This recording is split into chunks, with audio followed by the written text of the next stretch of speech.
the next talk should have two speakers, but luckily for me, I have to introduce just one. So the next speaker is Lina Ceballos, and she's policy project manager at Free Software Foundation Europe, with a background in law and political science. And she's been looking at 500 free software projects, and she will tell us the lessons from the EU Next Generation Internet initiatives. Welcome on stage. Thank you very much. It is always a pleasure to be here. And yeah, apologies from my colleague Gabriel, who could not make it. But yeah, now you have to bear only with me the next 15 minutes. So yeah, as I said, it's been already said, and it's on the slide, I'm going to be talking about the next generation internet and what we have actually learned from just checking some projects. So of course, I'm just going to go explain what this initiative is about, our involvement there, and then we're going to go ahead to the lessons. But first, I always like to introduce ourselves, of course. So we are the Free Software Foundation Europe, or FSFE, and I think you have seen this picture already a couple of times. So yeah, we are a charity that empowers users to control technology, and we do that with the use and help of free software. We have many activities ranging from legal topics, policy advocacy, public awareness. And as it was also said, I'm Lina Ceballos, Policy Project Manager at the FSFE. But now let's get into the topic, and first let's understand what this Next Generation initiative is about. So this is an initiative funded by the European Commission. It was funded, or it started around 6 years ago in 2018. And so far, over the last 6 years, has been mobilizing around 140 million euros. But let's understand what is this initiative about and what is the goal of it. So the idea is that this initiative will finance or support, because it's not only financially but also technical support, all these open technologies that will shape the future of the internet, or basically how the internet, I would rather say, is looking nowadays. We all know that technology is not neutral, and we are relying more and more on this technology, so we need to make sure that such technology and also the internet, it's a platform that it's actually aligned with the values that are needed in a free and open society. So we're talking about transparency, privacy, cooperation, and so on. So the idea is that these projects are actually shaping the internet towards this direction, so that human rights are not undermined and any other kind of rights. And of course, this is exactly where free software is playing a super important role, because we know that with the 4 freedoms of free software, the freedom to use, study, share, and improve, we can actually achieve that. I'm not gonna come here and say that free software is the safest software ever, but for sure the openness that it offers, it provides this oversight, and it would help us to spot anything and then just improve it. So basically, under this initiative, there has been more than 1,000 free software projects that have been funded and benefited from the initiative. And now let's exactly talk about what at the FSCV we are doing here. So we are basically part of a consortium, or we're a member of a consortium that is only part of a subgroup of the NGI, or the Next Generation Internet. And this is the NGI 0. And what we're doing is that we're actually providing the legal and licensing support to these free software projects. So we know that when you start coding free software, then you will come up with a lot of legal questions, compatibility questions, and just in general, how to display this information in your free software. So we're trying to actually help developers to understand the importance of providing this clear information. We're doing this with the help of free use, which is also an initiative from the FSFE. I'm definitely not going to get into it because I will need at least 30 minutes to explain what reuse is about and how we're doing it. But if you're actually interested in learning how you can display this legal information in your free software project in a standard and human and machine-readable way, I invite you to go and take a look at the reuse software website.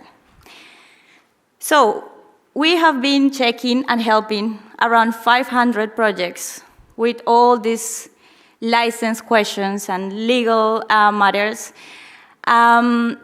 But before I get into, the lessons that we have drawn from these experiences, I wanted to actually give you some examples of the projects that we're talking about, because of course, like when you say 500 projects is just a number. And of course, it was very difficult for me to also pick some projects, but I kind of just wanted to give you an idea of who are behind these projects and where the money kind of is going. So we have Mastodon, for instance, they were actually trying to improve the moderation function through this funding. Pertube was also Pertube and Pretalks, which is I guess everybody knows Pretalks here for the event. Software, they were also trying to improve the security of the software. Dino, this chat service, was also trying to implement encrypted audio and video calls between users. And then here on the bottom, I had this nice software, Alexis. It's a software that is being used by different schools to help them to manage digital tasks. And this, it can be customizable, like everybody can, or every school can, make it depend or use it depending on what their needs, while also protecting their data and privacy. So these are kind of like projects that are important for, I would say, digital society. And of course, like if you want to learn more about who has been benefiting and more a little bit about the results of the NGI as a whole, I invite you to go and check these two websites, because the European Commission recently also shared one of the latest report from the initiative. So now let's go and talk about what we are actually learning from this. So the first lesson is actually very interesting, because we definitely noticed that there is still a little bit, or there is the need for some more education when it comes to legal free software concepts, like the concepts themselves, but also how they impact the broader free software ecosystem. And I wrote here a comment that we have gotten. For instance, some people think that the copyleft licenses are actually restricting them from using the software however they want. So we know the copyleft, also called reciprocal license. There are actually, like the principle is that all the derivative work or the distribution of the software should be under the same license terms, basically. So for some people that think that's kind of like restricting them, I guess, to close down the source. But this is exactly what we're seeing, So I think here what it's highlighted is the need to actually educate them and make them understand why this principle matters, and yeah, like how it would affect or impact the ecosystem as a whole. Then the second lesson is also interesting, because despite this fact, we have seen a trend in the adoption of the copyleft license over the last 6 years. So I think the last batch of projects that we have been checking, a lot of them were using copyleft licenses, so like either the GPL or the AGPL and so on. So this is also kind of encouraging, because it's interesting to see that free software developers are nonetheless still, going for the copyleft license. When it comes to education, of course, like at the FSFE, we're providing also this kind of legal education to developers. We have Legal Education Day, and then we also have a lot of material that we have actually provided as well in the framework of NGI. So we're not only helping them to solve this kind of questions, but also to educate them. So we share a lot of this educational material with these projects. And the third lesson, it's actually a little bit like bad news, because this year we actually found out that the European Commission cut the funding for NGI in the Horizon Europe program, which is the funding program that the NGI was part of. And this meant the loss of 27 million euros for software freedom.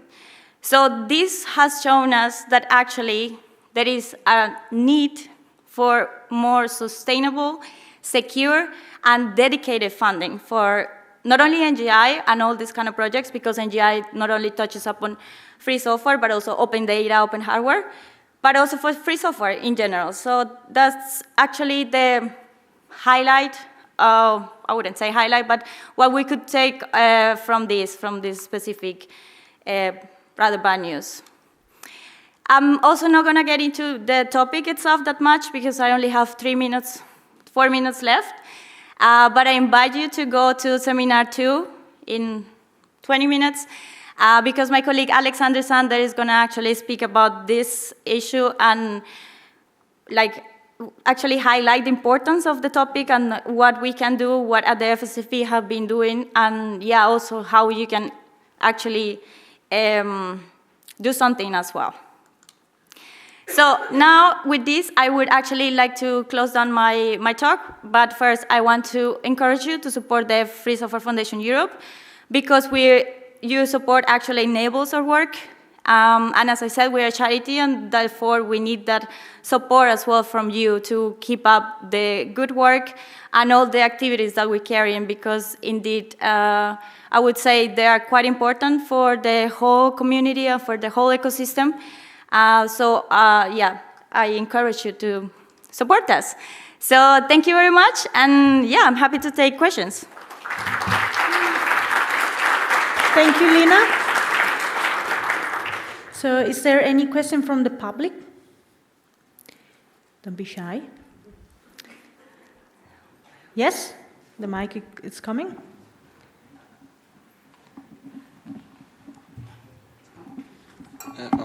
Thank you.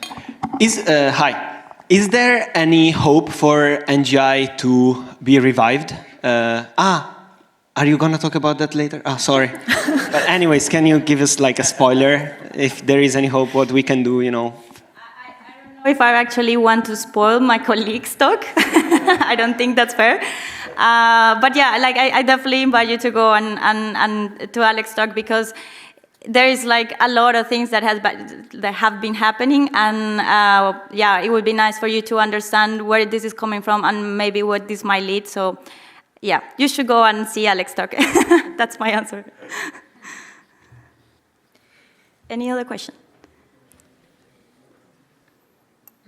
Okay. Okay. Oh no, there is a question.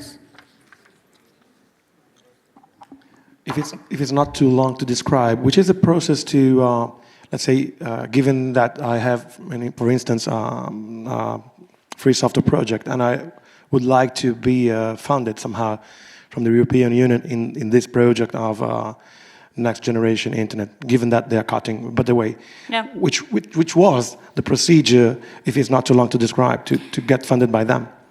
Yeah, I mean, what I would tell you is maybe to go and check. One of our consortium partners is the NLNet, and then they're actually the ones managing the applications and so on. So they have on their website very clear the process until now. So I think it's just a matter of visiting their website, and then you will see and understand more how it works. Thank you.